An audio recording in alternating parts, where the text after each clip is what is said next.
This summit is designed to engage every person who shows up tomorrow. It's designed to have everybody talking to each other, to have everybody talking about restorative justice and what we can do collectively as a community to move restorative justice forward.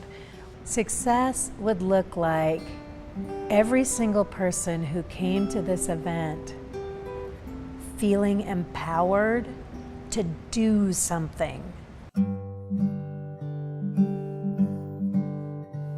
I think that's maybe one of the most important things that I want to be able to share over these couple of days is the moment where I began to understand that I shared community with people with whom I was in conflict with was the moment when I began to understand that I needed to in some way respond to that relationship. That's what RJ is, you know? Without the conflict, you can stay in your house and watch TV and have a fenced-in backyard with green grass and never know who is around you. Conflict is the gift. I lost my 3-year-old son to a drive-by shooting, and the offender was a teenager that was sentenced to life without the possibility of parole. With that being 17 years ago, 3 years ago I had made a conscious decision to do a restorative justice dialogue. I wanted to meet the offender. I learned what the restorative justice was about, and I was dazzled by it. I thought, finally, there's some place in this culture where forgiveness and apology and restitution and confession are institutionally valued as a healing device. So it's always made great sense to me.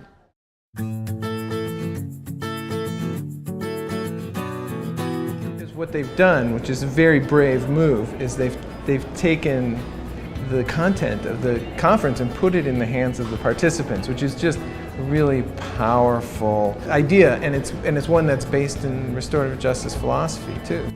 What is important to people, what they are willing to talk about or wanting to learn about, are things that they can kind of call a session together. So they have things to offer, and it relies on kind of the wisdom of the circle, the wisdom of the communities. And so it builds kind of the bottom up as well as the top down. You have members from like youth corrections where I work. You have from medical staff from Memorial Hospital. You have people from the police department, the fire department, people from church. You have people from all different areas of life, and they're giving feedback, and that right there is awesome, to tell you the truth. Yes, indeed. It's amazing, like being able to see that there are so many people from so many different areas that are interested in it, because I'd never heard of it outside of my high school. I started realizing how well it worked in my school, and I was like realizing how well it must work in the judiciary system as well. And I was always wondering why it wasn't like more widespread, more well known, and then coming here, it's amazing. I never knew that there were so many people that had such a passion for it. So I just had to sign up. You know, just with my native background, I can see the ripple is that it's going to flow onto the local level here as well. I thought I had a pretty good understanding of RJ coming in, and some of the speakers talking about how conflict's okay and letting the interaction get a little out of control for a while is a good thing. And that was really an eye-opener.